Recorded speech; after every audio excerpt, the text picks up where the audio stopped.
Oke, halo semuanya, teman-teman ya. Jumpa lagi bersama Awan Chai di sini. Mudah-mudahan kedengaran ya. Awan Chai, Duta Pajak Abal-Abal, teman-teman ya. Pelatih konsultan pajak kita yang pertama dan masih satu-satunya di Indonesia saat ini ya. Kita live Instagram gratis, teman-teman ya, di channelnya Pajak Smart setiap hari Senin jam 8 malam. Dan seperti biasa, teman-teman ya, gue perlu disclaimer dahulu sebelum gue memulai diskusi ini ya, bahwa semua yang gue sampaikan di video ini adalah pendapat pribadi gue 100%, teman-teman ya. Ini bukanlah kajian akademis, tidak dapat dibuktikan kebenarannya, dan belum tentu juga sesuai dengan peraturan pajak yang berlaku, teman-teman ya. Jadi, mohon koreksinya ya kalau ada yang salah dari yang gue sampaikan, teman-teman ya. Nah, walaupun gua seorang konsultan pajak yang resmi ya, teman-teman, tetapi isi video ini bukanlah saran profesional buat teman-teman semua ya. Anda semua tidak bisa dan tidak boleh menjadikan video gua ini sebagai satu-satunya pedoman bagi Anda ya untuk melaksanakan kewajiban perpajakan Anda gitu, guys. Karena kan masing-masing orang punya kasus pajak yang berbeda-beda gitu, guys ya. Nah, teman-teman mohon konsultasikan dengan konsultan pajak Anda masing-masing ya, atau ke penyuluh di KPP kalau Anda mau tanya yang lebih spesifik tentang perpajakan Anda ya guys. Nah, seperti biasa, Awan akan tersedia secara gratis ya dan langsung di live Instagramnya Pajak Smart ya, setiap hari Senin jam 8 malam. Oke? Setiap Senin jam 8 malam. Oke, kita promo dulu buat teman-teman yang belum tahu ya, kita sekarang ada program membership nih buat teman-teman yang perlu diskusi pajak atau akunting dengan langsung dengan gua. Teman-teman dapat bergabung langsung ke program membership kita ya. Daftar di website siapatakutpajak.com ya guys. Siapatakutpajak.com atau ke website pajaksmartvip.com juga bisa. Teman-teman akan tergabung dalam grup WhatsApp nanti bersama gua.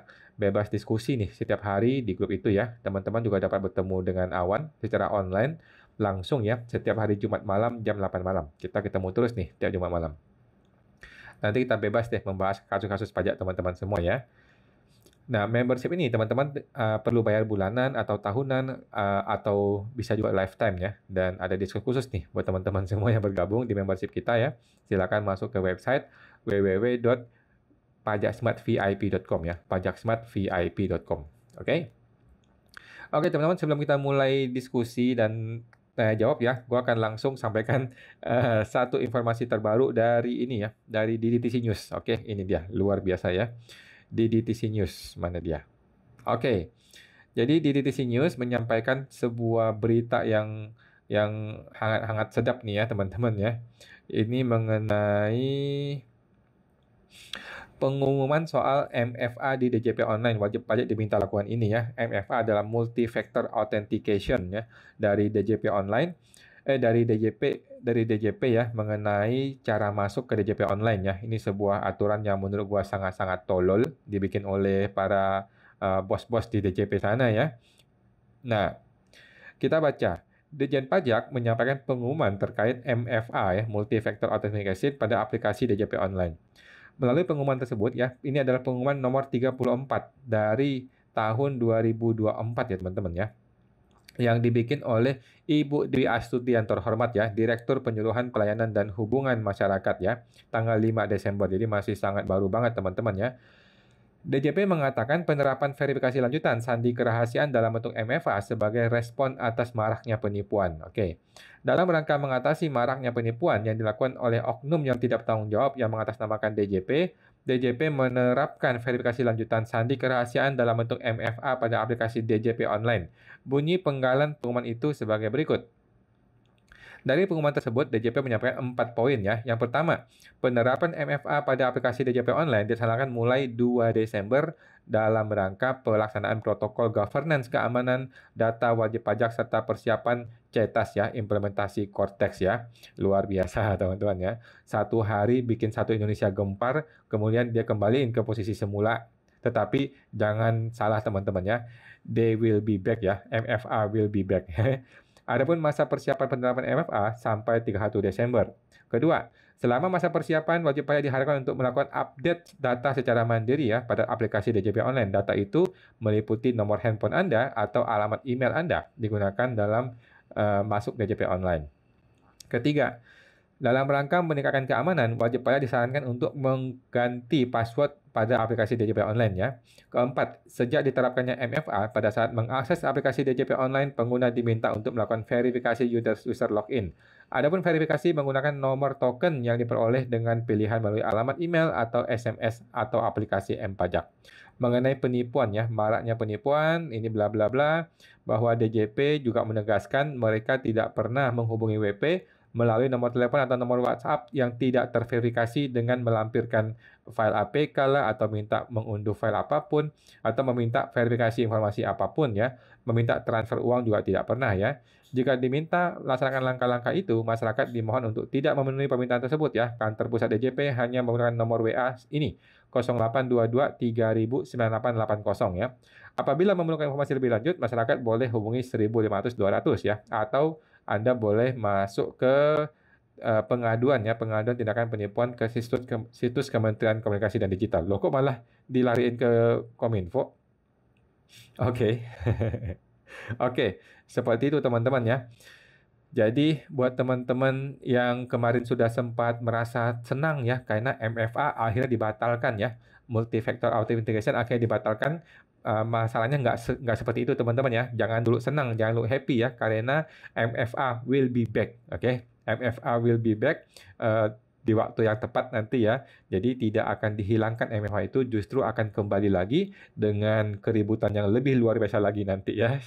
Kalau ada demo, barulah dia kembalikan ke model sebelumnya ya. Kalau nggak ada yang demo, dia lanjutin terus ya. Nah, yang paling error dari si fitur MFA itu kan, yang paling tolol ya menurut gua adalah DJP itu harus berulang-ulang. Harus berulang-ulang ketika keluar dari login, logout, mesti masuk lagi menggunakan kode verifikasi lagi. Sedangkan orang kan tidak bisa langsung akses email ya. Bahkan banyak konsultan pajak ini ngomel-ngomel gitu. Karena konsultan pajak kan pasti jadi sasaran ya, yang paling error gitu. Yang paling kena dampaknya adalah konsultan pajak pada marah-marah gitu. Di dunia ini nggak ada yang menerapkan seperti itu ya. Di dunia ini tidak ada siapapun yang menerapkan metode MFA berulang kali. Cuman DJP satu-satunya lembaga di dunia ini yang menggunakan cara seperti itu ya.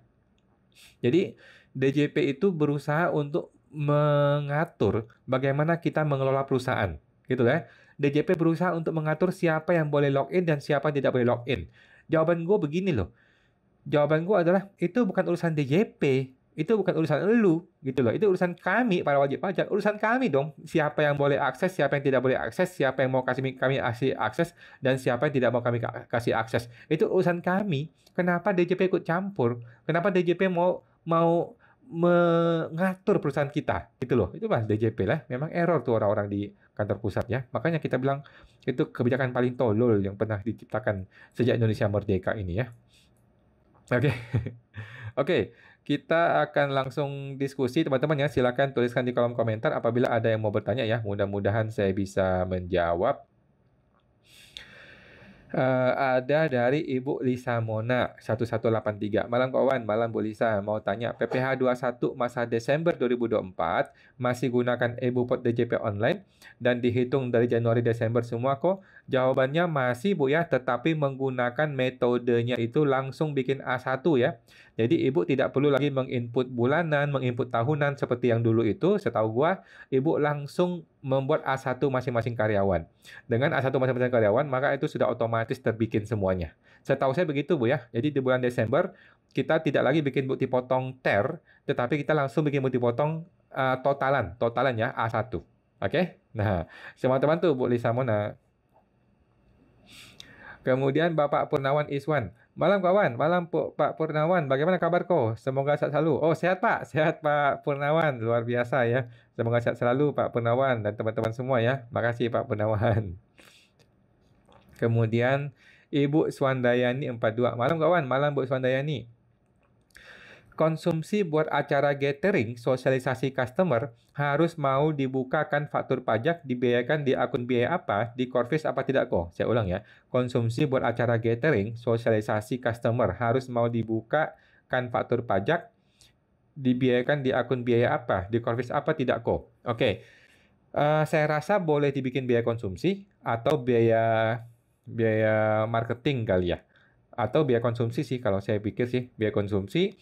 Apakah dikoreksi? Nah, menurut gua tidak perlu dikoreksi kalau kita bisa memberikan argumen bahwa itu adalah biaya yang berhubungan dengan kegiatan usaha. Oke, tetapi kalau itu biaya yang tidak berhubungan dengan kegiatan usaha, maka menjadi tidak boleh dibiayakan. Jadi kita mesti bisa berargumen bahwa biaya tersebut saya biayakan dengan alasan itu berhubungan dengan kegiatan usaha. Nah, silakan dibikin deh konsep argumennya ya. Oke, sama teman tuh Bu Swandayani. Bapak Rahmat Ramadhani 1992. Malam kawan, malam Pak Rahmat. Mau tanya kok tentang PMK 58. Penyedia lewat Siplah. Oh, yang Siplah ya, yang aplikasi untuk ikut tender kenegaraan ya. Sudah dipotong PPh 22 0,5%. Apakah harus bayar lagi? Karena kan sudah dipotong ya. Jadi gini Pak, Bapak mesti cek, Bapak itu dipotong PPh 22 atau PPh final 4 ayat 2. Kalau Bapak dipotong PPh final 4 ayat 2, maka itu beres. Bapak tinggal minta bukti potong, maka sudah selesai. Oke. Tetapi kalau Bapak dipotongnya PPh 22 yang bukan PPh final, maka Bapak tetap harus bayar lagi. Itulah masalahnya ya. Itulah masalah ketika kita berhubungan dengan Siplah, dengan aplikasi Siplah ya. Itu akan menyebabkan Bapak dipotong PPh tidak final, sedangkan Bapak itu perlu bayar PPh final, sehingga menjadi double. Memang seperti itu ya. Kalau Bapak mau minta kembaliin, boleh minta kembaliin, tapi nggak mungkin kan? Minta restitusi maksudnya. Jadi tetap terpaksa kita mesti bayar sendiri PPh final 0,5% apabila Bapak menerima itu bukti potong PPh 22 yang tidak final. Gitu ya. Oke. Teman-teman tuh Pak Rahmat Ramadhani. Kemudian Ibu Swandayani 42. Kawan, lanjut dari pertanyaan minggu lalu. Orang pribadi PKP, imbreng aset ke CV PKP untuk aset OP yang sudah habis masa penyusutannya, nilai buku sudah 0. Bagaimana imbrengnya? Kalau saya sih bilang imbrengnya Rp1 aja Bu ya. Jadi imbreng Rp1 saja, langsung aja pindahin ke CV. By the way Bu, kalau ini bentuknya aset, menurut saya tidak perlu pindahin ke CV. Ngapain pindah ke CV ya? Jadi bentuknya aset, biarkan tetap di orang pribadi. Tetapi kalau bentuknya adalah persediaan barang dagang, barulah dipindahin ke CV.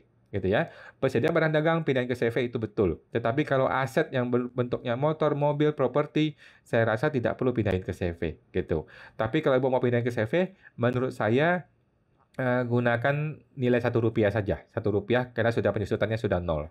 Gitu sih, supaya nggak ada capital gain dan sebagainya. Gitu ya. Oke.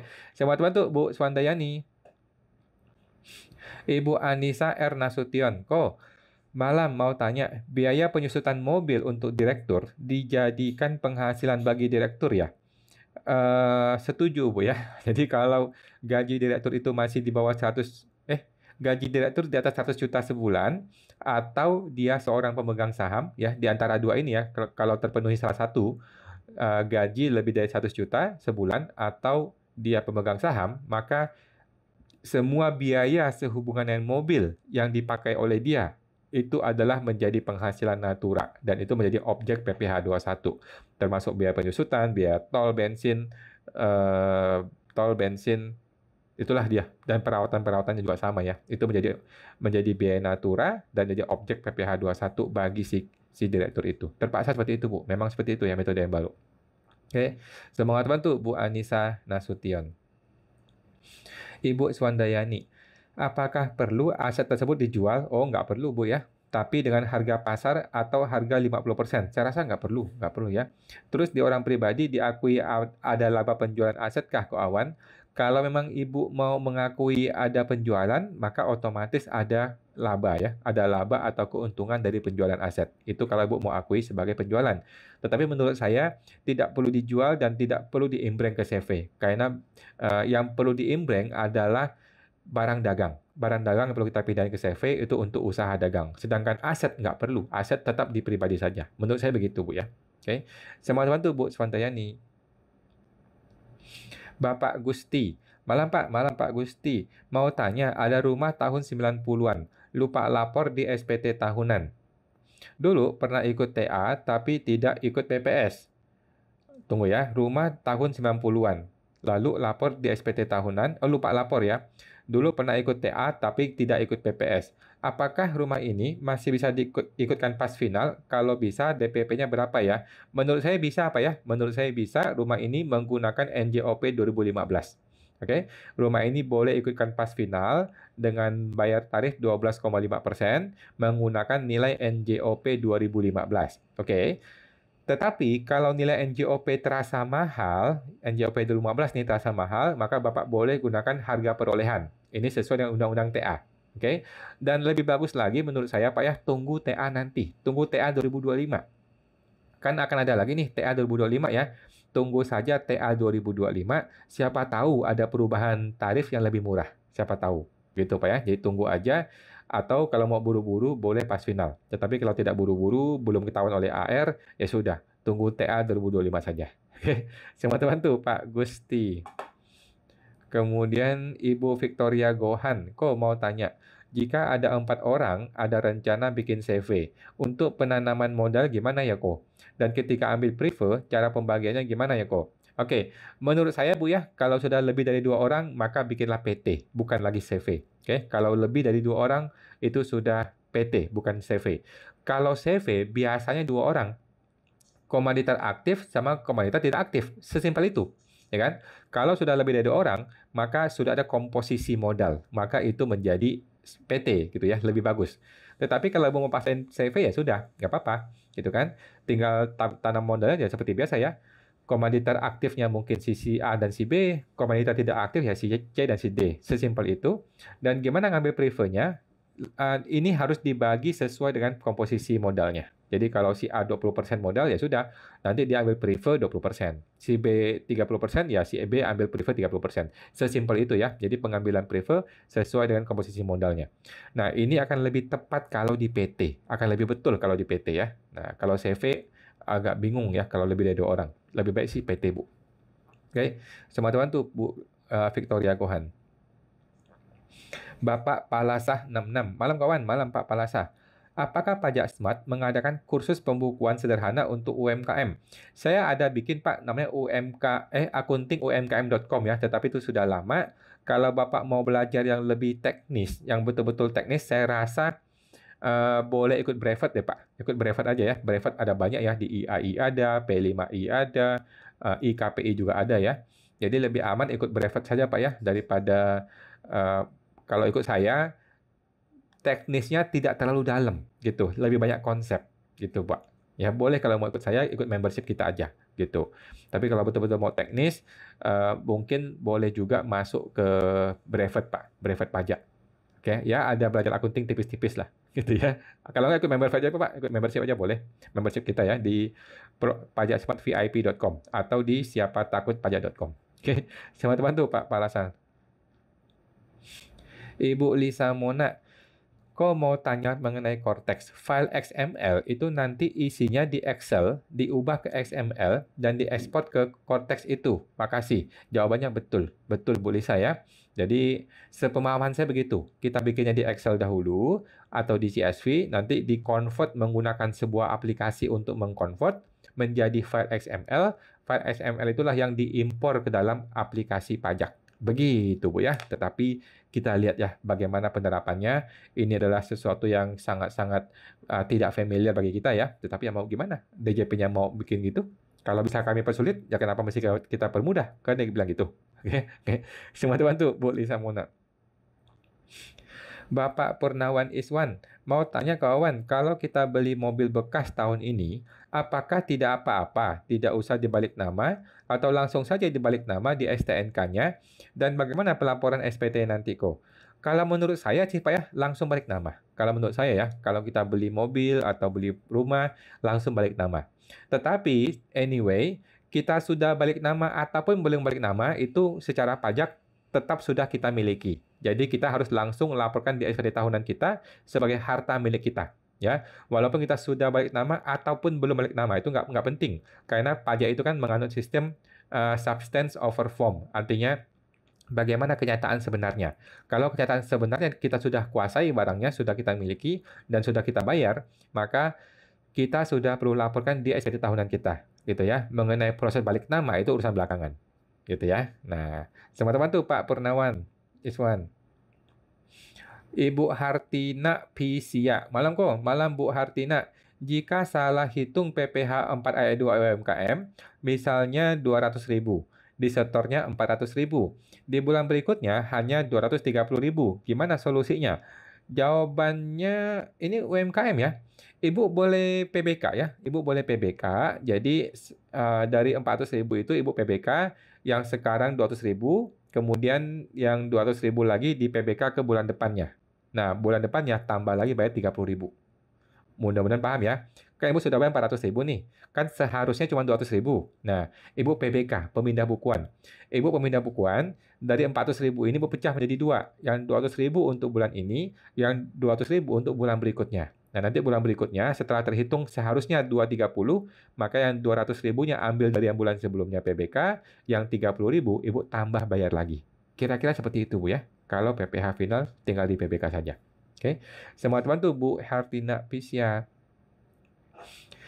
Ibu Revalian, saya UMKM, kan jual di marketplace. Rekening saya sejauh ini campur usaha dan kebutuhan pribadi.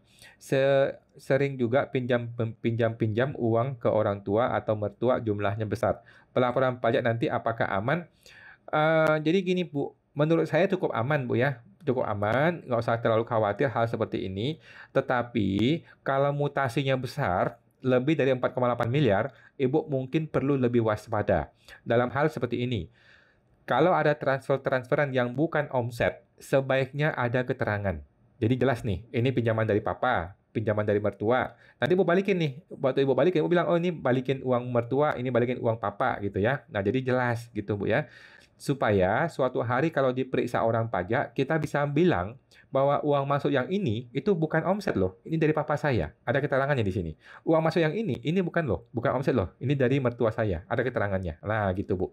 Jadi semakin baik ada keterangan akan semakin bagus. Begitu Bu ya. Kalau nggak ada keterangan jadi masalah nanti. Gitu Bu ya. Nah, semua teman tuh Bu Revalian.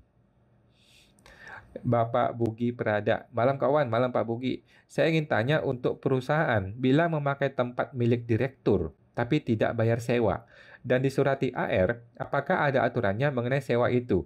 Karena maunya bayar ke depan saja. Jadi gini Pak, nggak ada aturannya Pak ya, tidak ada aturannya mengenai itu harus sewa atau tidak harus sewa. Jadi gini, coba negosiasi dengan AR. Negosiasi dengan AR, Pak AR, kita untuk ke belakangnya, kita tidak mau bayar sewa. Karena memang pada kenyataannya tidak ada sewa. Oke, kemudian Bapak bikin surat perjanjian pinjam pakai. Oke, Bapak bikin surat perjanjian pinjam pakai, surat itu kasih kepada orang pajak, AR. Kami punya surat perjanjian pinjam pakai. Oke, untuk kedepannya Pak AR, kami akan bayar. Oke, untuk kedepannya kami akan bayar, kami akan bilang ini ada sewa. Dan memang betul-betul kita transfer, kita bayar pajak sewanya. Nah, pembayaran pajak sewa tersebut langsung Bapak lakukan sekarang. Ya kan?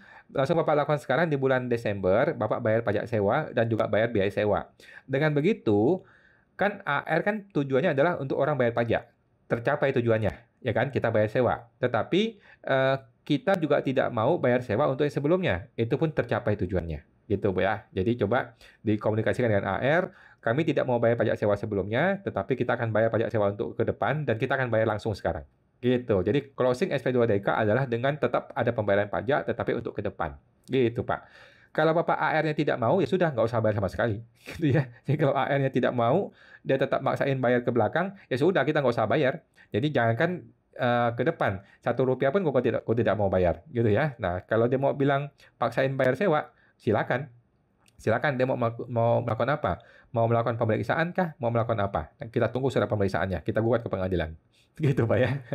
Jadi kita berusaha bernegosiasi. Tapi kalau ketemu oknum ya kita melawan. Oke. Semua teman tuh Pak Bugi Prada. Kemudian Pak Bugi, tapi disuruh AR bayar dari 2020 hingga sekarang. Ya, coba nego Pak ya. Coba nego dari 2020 sampai 2023 kita tidak mau bayar. 2024 ke depan kita akan bayar dan kita akan mulai bayar sekarang supaya Bapak tetap terima uang pajaknya gitu. Kalau nggak mau ya sudah nggak usah. Bapak mau apa sekarang? Mau pemeriksaan? Kita tunggu pemeriksaannya. Gitu Pak ya. Oke. Semua teman tuh Pak Bugi. Bapak Maestroal, tanya kok PTP non PKP masih pakai UMKM, transaksi jasa dengan instansi pemerintah. Mereka kan potong PPN dan PPh 23. 22 Pak ya, bukan 23.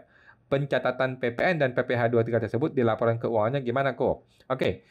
Yang paling gampang adalah Pak, PPN dan PPh 23 Bapak langsung jurnal sebagai beban. Langsung jurnal sebagai beban PPN dan beban PPh 23. Udah gitu aja, Pak. Oke.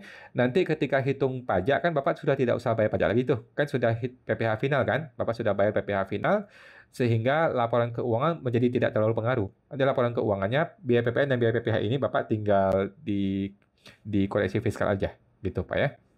Jadi intinya dibuang saja sebagai biaya ya, beban PPN dan beban PPh 23 aja. Nah, sedangkan Bapak tetap bayar PPh 0,5% UMKM seperti biasa, tetap bayar gitu Pak ya. Oke, sama-sama tuh Pak Maestroel. Ibu Erina Risyadiani, malam kok, malam Bu Erina. Izin bertanya, teman saya sudah beberapa bulan tidak lapor PPN karena usahanya sedang turun.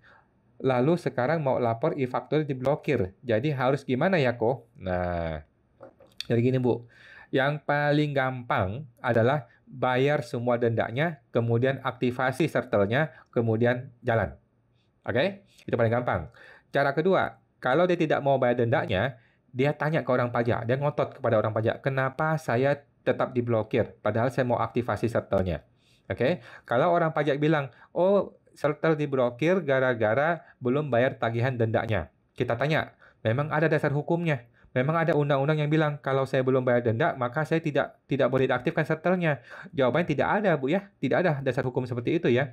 Justru saya mau aktifkan sertel supaya saya bisa usaha dagang, supaya saya bisa dapatkan uang, supaya saya bisa bayar denda kan gitu. Kalau saya tidak diaktifkan sertel, saya nggak bisa dagang.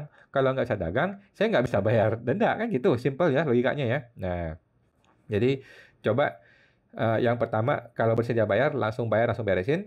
Kalau tidak bersedia bayar ya udah Bapak ngotot aja, Ibu ngotot aja kepada orang pajaknya ya. Ngotot kepada orang pajak.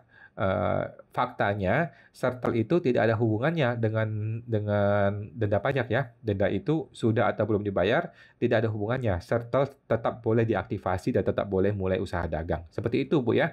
Nah, kalau ketemu oknum dia tetap ngotot tidak mau sertel, ya sudah Ibu minta dia terbitkan sebuah surat penolakan. Oke, terbitkan sebuah surat penolakan, nanti saya akan gugat ke pengadilan. Gitu, Bu ya. Dan langsung digugat ke pengadilan. Jangan ragu-ragu ya, langsung gugat ke pengadilan nanti biar hakim yang bertanya kepada dia. Kenapa sih lu tidak mau kasih settlement kepada orang ini? Dia udah mau dagang gitu kan. Nah, gitu, Bu. Oke. Teman-teman tuh Bu Erina. Ibu Revalian, misal tarif 0,5% 2025 naik menjadi 1%. Oke, saya baru bikin NPWP di tahun tersebut. Misal mau lapor mundur yang penjualan 2024 ke bawah. Apakah pakai 0,5%? Caranya gimana? Atau kena 1%? Jawabannya adalah 0,5%. Gitu Bu ya. Jadi undang-undang tidak boleh berlaku surut. Undang-undang pasti berlaku ke depan. Jadi ketika Ibu bikin NPWP tahun depan, Ibu mau lapor mundur, ya sudah, lapor seperti biasa Pak ya, Bu ya. Tetap 0,5% untuk 2024, 2023, dan sebelum-sebelumnya. Gitu Bu ya, nggak ada masalah. Oke, nanti mulai 2025 barulah pakai 1% gitu ya. By the way, 7 tahunnya harus dihitung dari tahun pertama Ibu mulai ya. Ibu dagang ya, jangan dimulai 2025, nggak fair dong. Gitu Bu ya. Teman-teman tuh Bu Revalian. Kemudian Bapak Maestroal, tanya kok, PTP berdiri bulan Mei, sampai Desember tidak pernah bayar gaji. Keuntungan setahun ini di bawah 50 juta. Apakah bisa 50 juta itu ditarik sebagai gaji direktur di Desember ini dan bebas pajak? Menurut saya boleh, Bu, Pak. Menurut saya boleh-boleh saja. Bapak langsung bikin A1, kemudian dibawa PTKP dan tidak usah bayar pajak. Menurut saya boleh. Silakan dicoba, Pak. Oke, teman-teman tuh Pak Maestro. Ibu Swandayani 42. Kok ada harta beli gudang 2020 yang belum masuk di SPT 2020 dan gudang itu dijual 2024.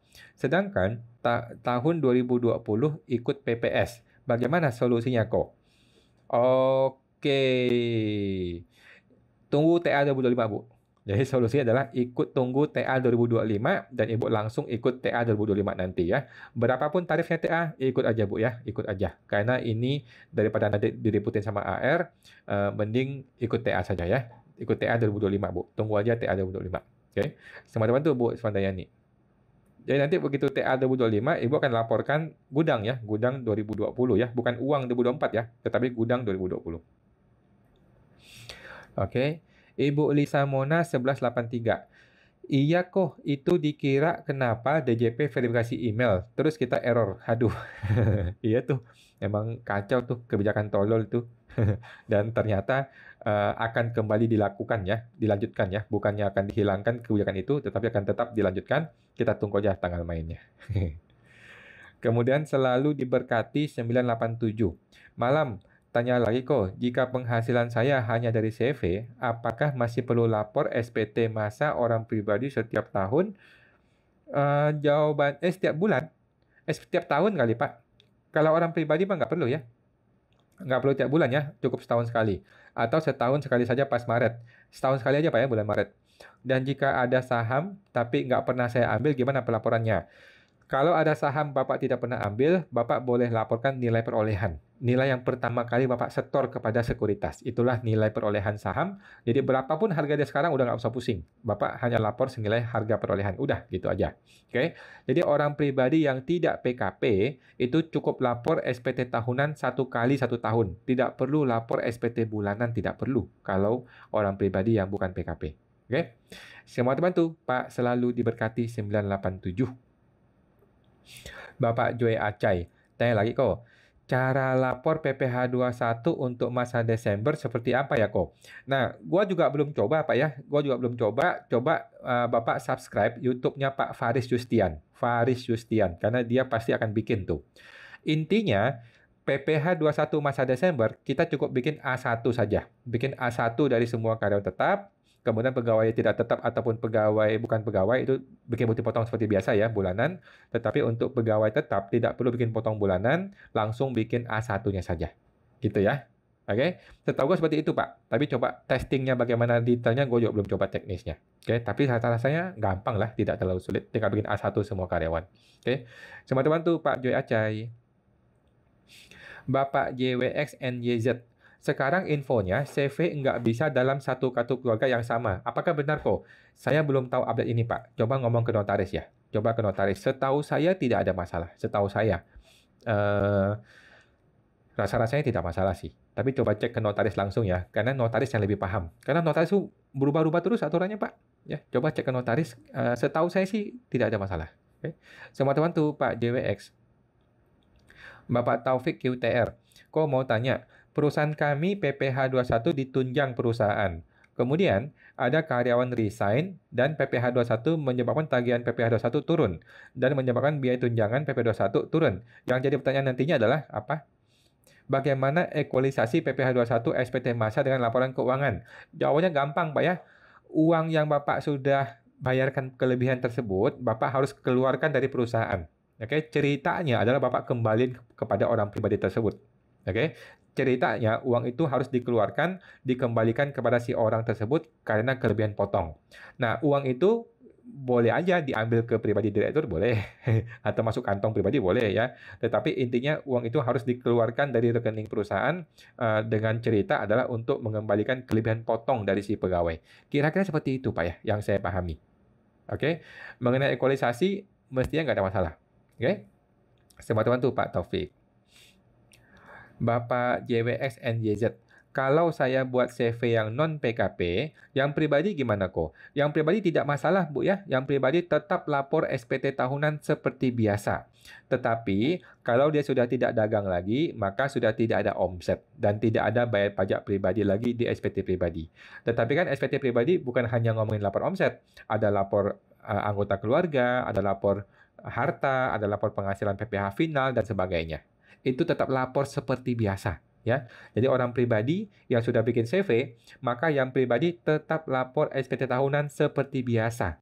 Gitu. Hanya saja sudah tidak ada omset lagi, sudah tidak ada bayar pajak atas 0,5% lagi. Kira-kira seperti itu, Bu. Ya, jadi nggak ada masalah ya. Semua teman tuh Pak JWXNYZ. Bapak JWX, UMKM 0,5%, apakah PMK-nya sudah ada diperpanjang? Oh, belum Pak, belum ya. Belum.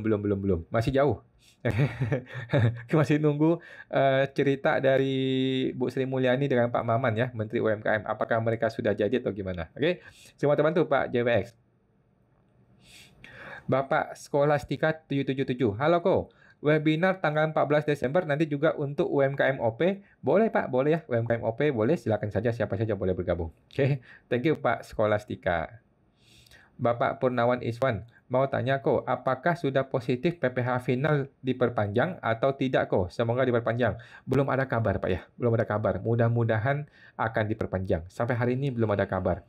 Kayaknya Pak Maman udah menghilang dari dunia dunia peredaran ya, dari dunia persilatan ya.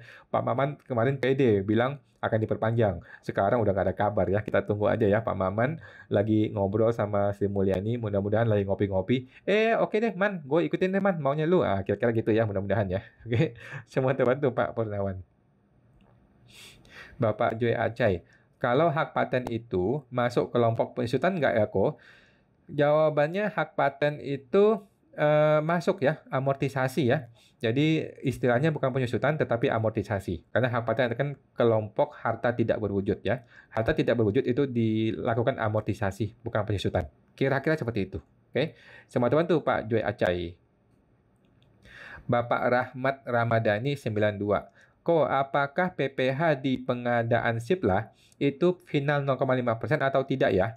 Kok di situ tertulis PPh 22, tapi kok nilainya 0,5%? Apakah sudah tidak bayar PPh final lagi? Adanya hanya invoice. Oke, jadi gini Pak, setahu saya ya, memang seperti itu.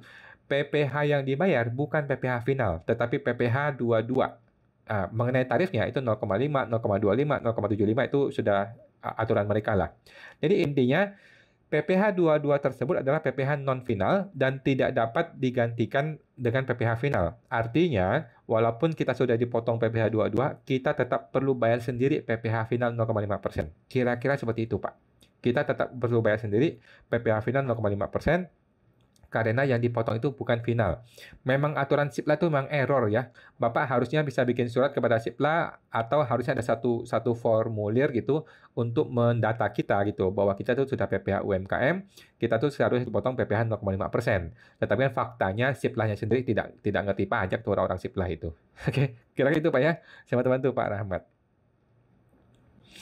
Bapak JWX, stok barang saya tidak lapor di SPT. Apakah bisa uang tunai di SPT bisa dianggap stok barang? Jawaban saya bisa ya, silakan dilakukan Bu ya. Silakan diatur saja uang tunai itu dikonversi menjadi stok barang, nilainya berapa, barangnya apa saja, dibikin stok opnam, kemudian baru Bapak kirimkan kepada CV atau PT yang Bapak bikin. Kira-kira begitu. Oke, teman-teman tuh Pak JWX. Kemudian Bapak Maestroal, tanya kok, PTP berdirinya bulan Mei, sampai Desember tidak pernah bayar gaji. Oh tadi sudah ya, Intinya PTP kalau mau pakai metode gaji ya silakan saja.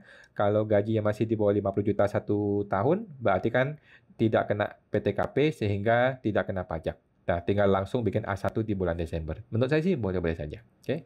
Semua teman tuh Pak Maestroal. Ibu One of Sophia, kok mau tanya, ada peraturan terbaru atau teradap nggak kok untuk pajak tahun 2025? PMK 81 Bu ya.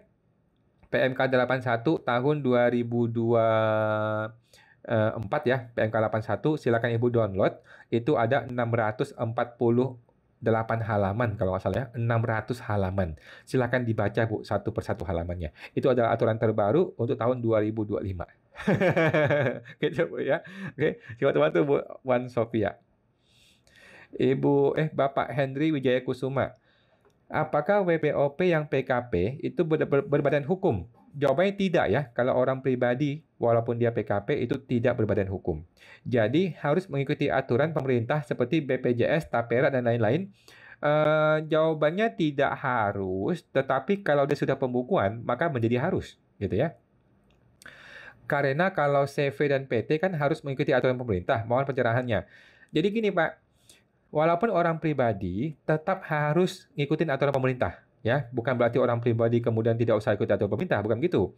Tetapi kalau orang pribadi yang non PKP dan tidak pembukuan, itu nggak ketahuan bahwa dia punya pegawai, gitu loh. Sehingga dia nggak usah lapor, ya kan? Nggak ketahuan.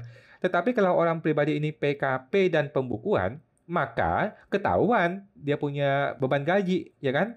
Kalau pembukuan, kemudian ketahuan dia punya beban gaji, otomatis dia menjadi perlu bayar BPJS dan Tapera. Begitu, Pak ya. Makanya saya bilang, orang pribadi itu sebaiknya tidak usah pembukuan, dan orang pribadi sebaiknya tidak usah menjadi PKP. Kalau menurut saya begitu. Oke? Teman-teman tuh Pak Henry. Ibu Revalian, tes amnesti itu apa Pak? Cara ikutnya gimana dan jadwalnya kapan? Oke, TA itu adalah pengampunan pajak ya, teks amnesti atau undang-undang pengampunan pajak. Nanti tahun 2025 baru berlaku dan cara ikutnya bagaimana kita tunggu aturannya. Ibu tinggal masuk ke website saya yang namanya www.ta2025.com. Oke, website saya yang judulnya www.ta2025.com. Di situ akan ada update mengenai teks amnesti. Silakan dibuka di situ Bu ya, ta2025.com. Oke. Semua teman-teman tuh Bu Revalian. Bapak Daniel ASHTN, malam ko, malam. Kalau aset tidak dialihkan ke CV, apakah perlu ada sewa ko? Menurut saya boleh ya, kalau memang CV itu menghasilkan uang, bagus bisnisnya ya, alangkah baik dibikin sewa, itu lebih bagus ya. Karena ada beberapa AR yang mempermasalahkan tidak ada aset CV, tetapi pengeluaran bahan bakar dan lain-lain nilainya tidak wajar. Nah, menurut saya itu AR-nya error Pak ya, AR-nya error.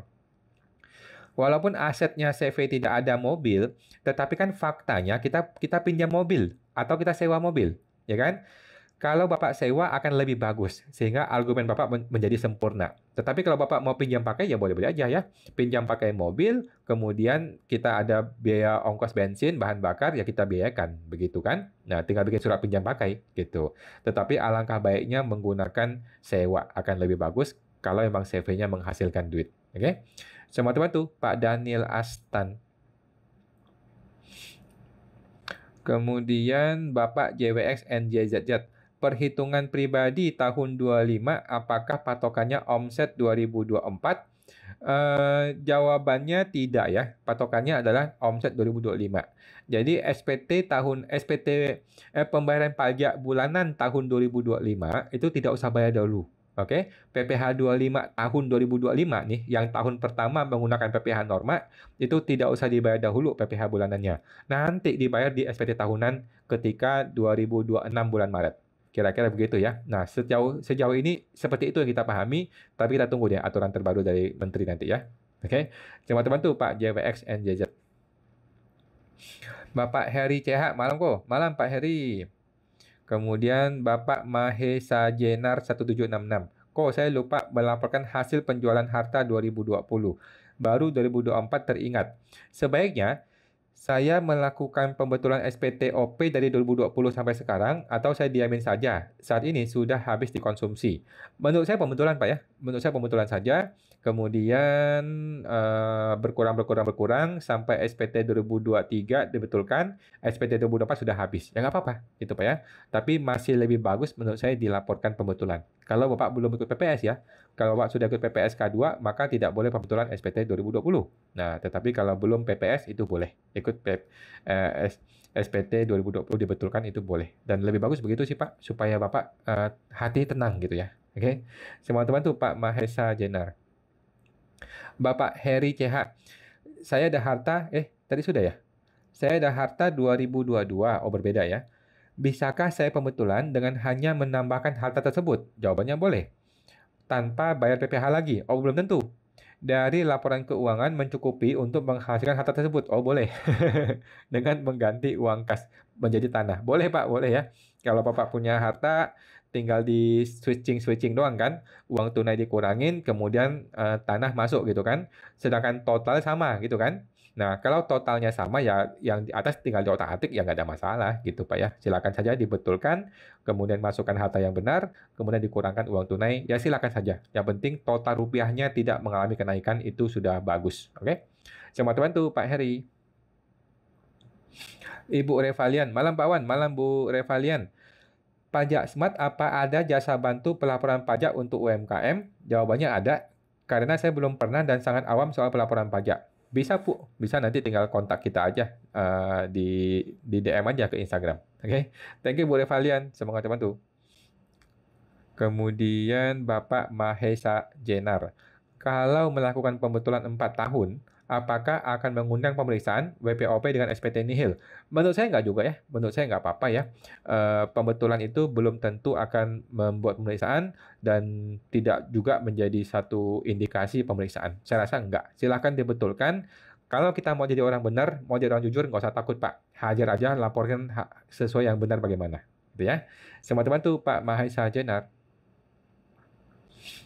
Kemudian Bapak Purnawan Iswan mau tanya kok, kalau sudah beli mobil bekas, bagaimana penulisan keterangan di SPT-nya kok?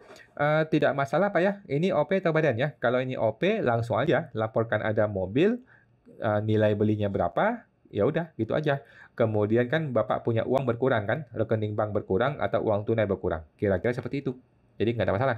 Oke, selamat bantu Pak Purnawan Iswan.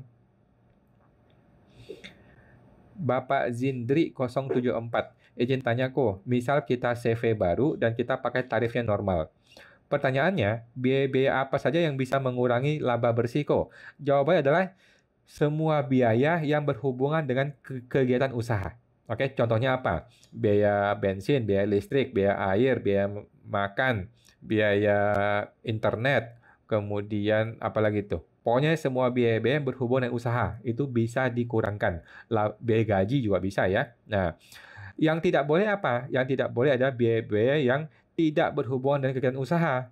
Contohnya apa? Nonton bioskop, jalan-jalan, naik pesawat ke Bali, kemudian bayar bayar anak sekolah, bayar makan anak, biaya sewa rumah dan sebagainya. Jadi biaya-biaya yang tidak berhubungan dengan usaha itu tidak boleh dibiayakan. Itu aja sih Pak. Nah, kalau biaya berhubungan dengan usaha itu boleh dibiayakan. Oke, teman-teman tuh Pak Jindri.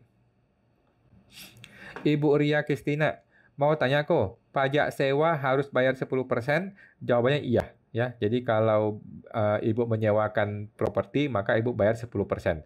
Atau kalau perusahaan menyewa, maka perusahaan yang memotong 10%, kemudian bikin bukti potong, kasih ke orangnya, dan transfer 90%. Kira-kira begitu kalau sewa. Oke. Selamat bantu Bu Ria Kristina.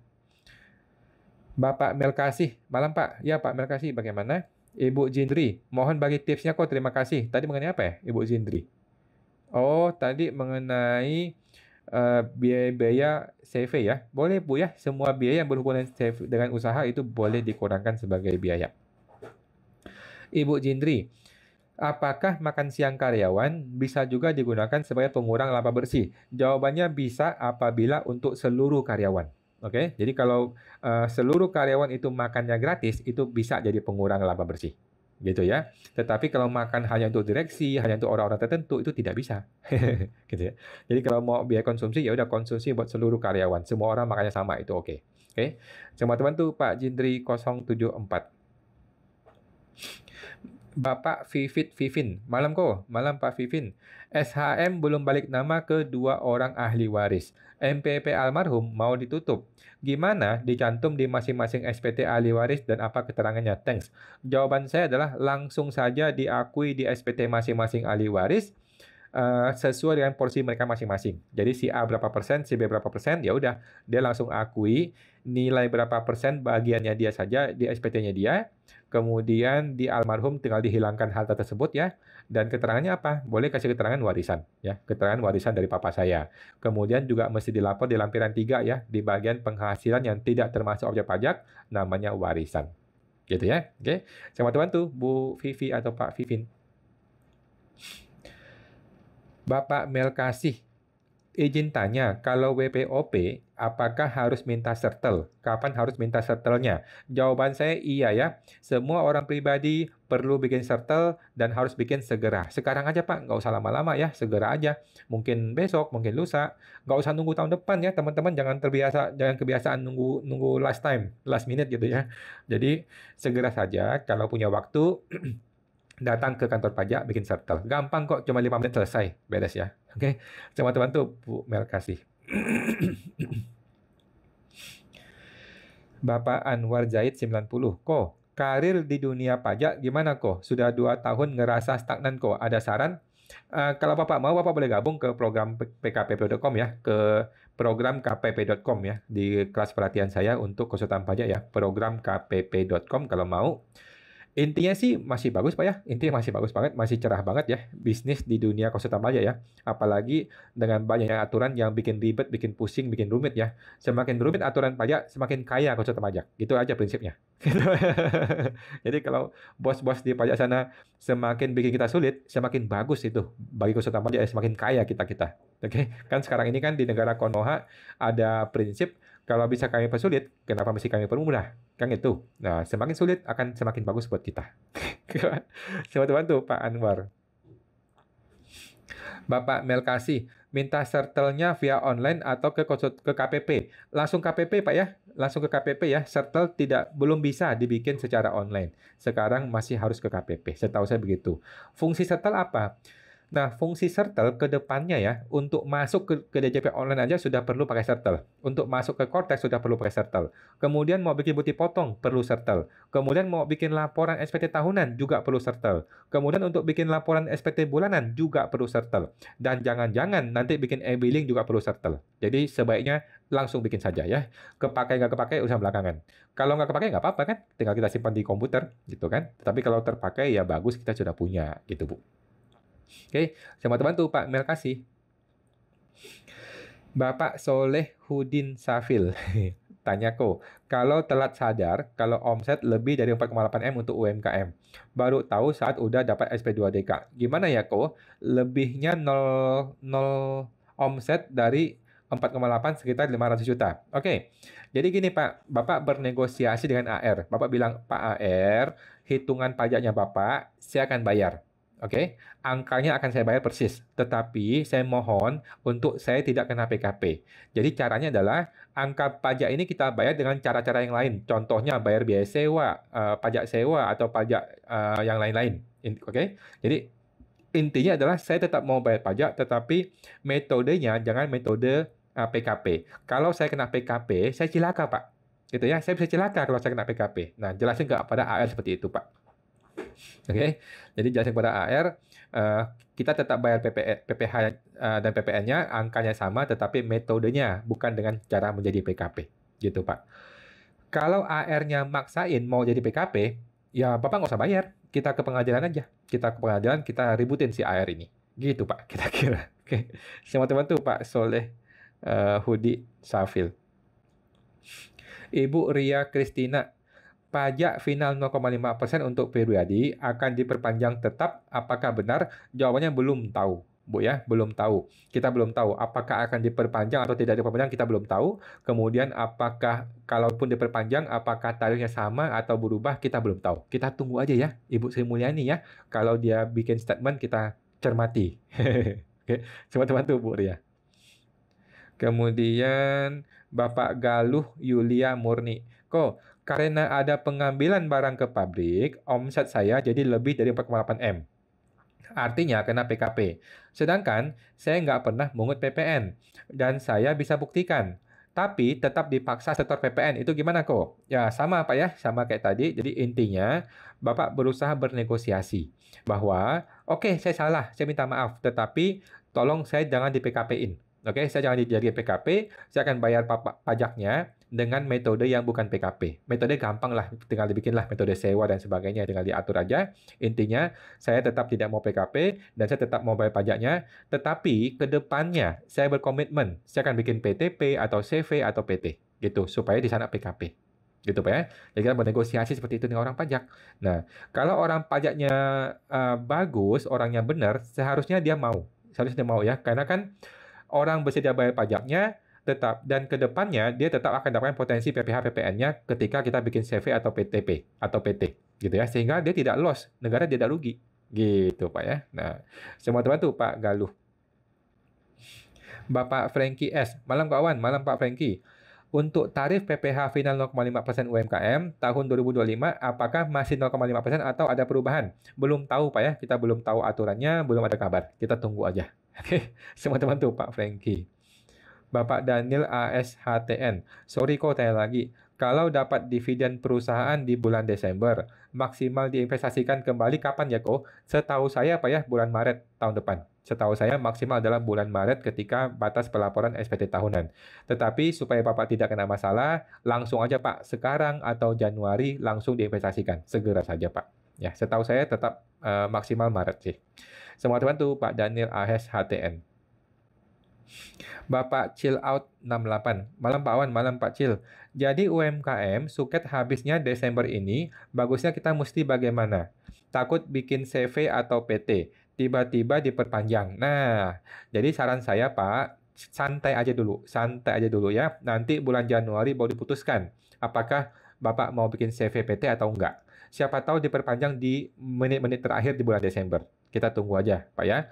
Nah, kalau nanti tiba-tiba diperpanjang, kan Bapak sudah santai ya. Tetapi kalau tidak diperpanjang, Bapak bikin Januari nanti. Januari baru bikin CV atau PT ya. Nggak usah buru-buru, santai aja ya.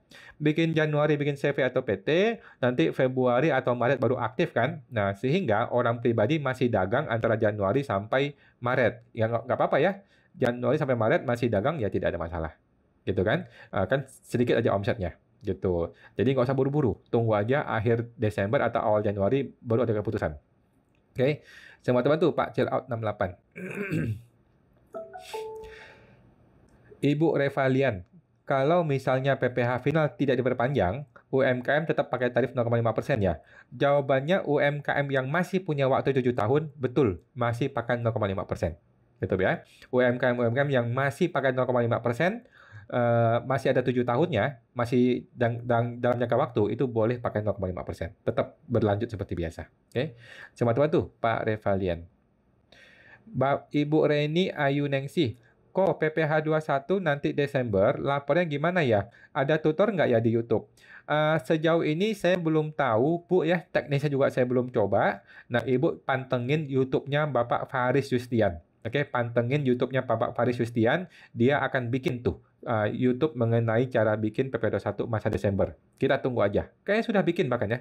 Atau sudah akan ada sosialisasinya. Kita tunggu aja. Oke, selamat bantu Bu Reni.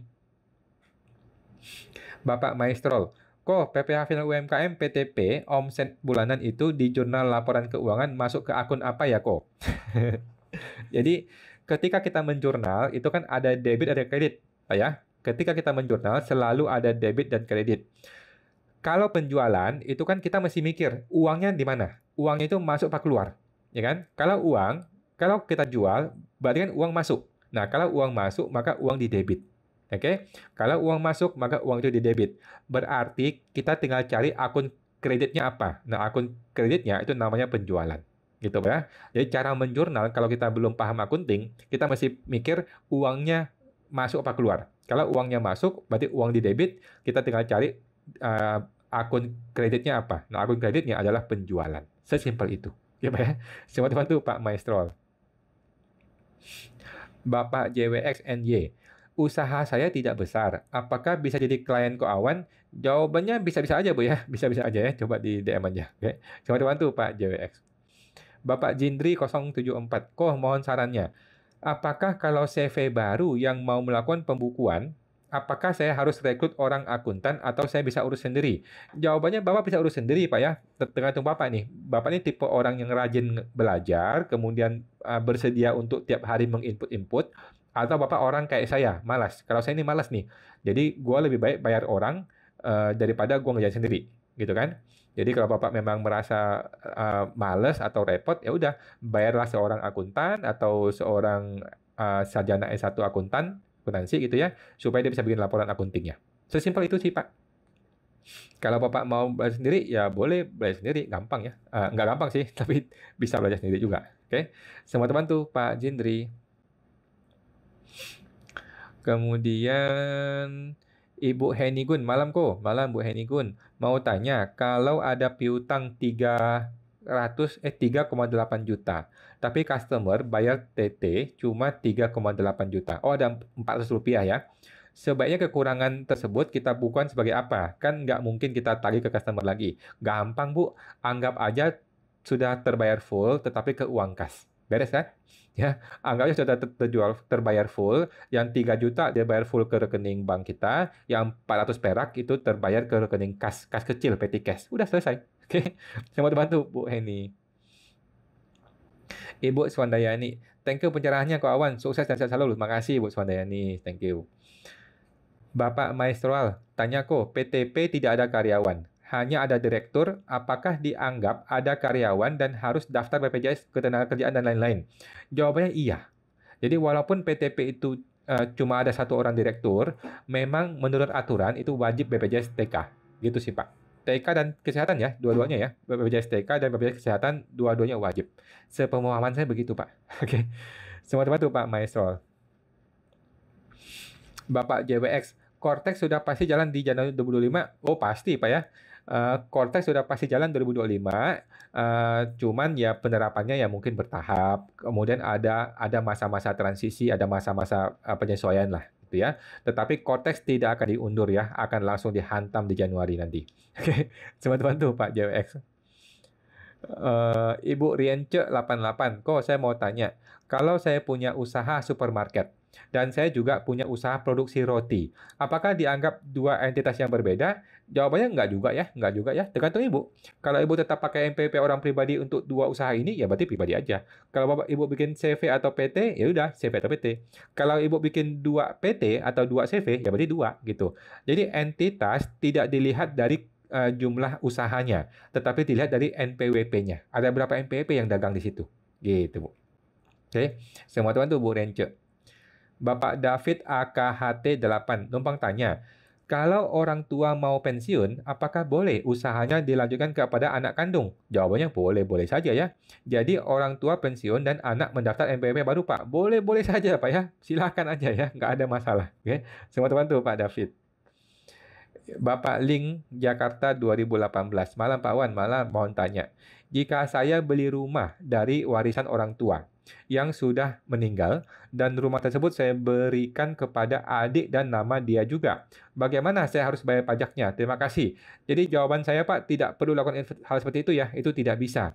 Kalau saudara kandung kepada saudara kandung itu hibah itu kena pajak ya Pak ya, kena pajak 30%. Oke, 30% dari nilai rumah. Jadi nggak usah, Pak ya. Tidak usah saudara kandung kasih ke saudara kandung, tidak usah. Jadi Bapak tetap pakai nama Bapak sendiri aja. Oke. Karena ini kan warisan buat Bapak ya. Kalau ini warisan buat Bapak, maka Bapak pakai nama Bapak saja. Kalau Bapak berniat kasihkan kepada si saudara kandung, maka Bapak bikin surat wasiat. Oke, bikinlah surat wasiat bahwa jika saya meninggal, maka rumah ini alamatnya di sini itu saya kasih kepada si itu, adik saya atau kakak saya yang namanya itu, gitu ya. Datang ke notaris, nyatakan di notaris, selesai. Gitu Pak ya. Kalau perlu bikin video supaya lengkap. Oke. Nanti amit-amit kalau Bapak meninggal, maka itu sah menjadi milik si adik, gitu ya. Kalau warisan tidak kena pajak, gitu Pak. Tetapi kalau hibah dari saudara kepada saudara itu kena pajak 30%. Jadi repot. Oke. Semua teman tuh Pak Link 2018. Oke, teman-teman sudah lewat jam 9 ya. Kita tampung dulu yang belum terjawab, akan gue jawab di video YouTube ya, teman-teman ya. Mohon maaf ya. Ada Bapak Firja 202, ada Bapak JWX NY ZZ. Kemudian ada Ibu Desi Susiani, kemudian ada Bapak Orceng, kemudian ada Ibu Ernawati ya, Ibu Ernawati. Kemudian ada Bapak Soleh Hudin Safi, Bapak JWX, Bapak Zindri 074, kemudian Ibu Mejen, kemudian Bapak JWX lagi, kemudian Bapak Mahesa Jenar 1766, oke. Kemudian Bapak David AKHT 8, Bapak Soleh Hudin Safil, Bapak Daniel Ahes Astan, Bapak Bozes Surya Buana, Bapak Mikohdi 168, kemudian Bapak Diah Polies, oke. Oke, Bapak Wendy Taurus, oke, kemudian Ibu Desi Susiani, kemudian Bapak Wendy Taurus. Oke, teman-teman ya, mohon maaf yang belum terjawab ya. Kita akan jawab di video YouTube, di YouTube Pajak Smart ya. Silakan di-subscribe. Oke, teman, sampai jumpa lagi di Senin depan jam 8 malam. Sampai jumpa lagi. Makasih semua. Mari.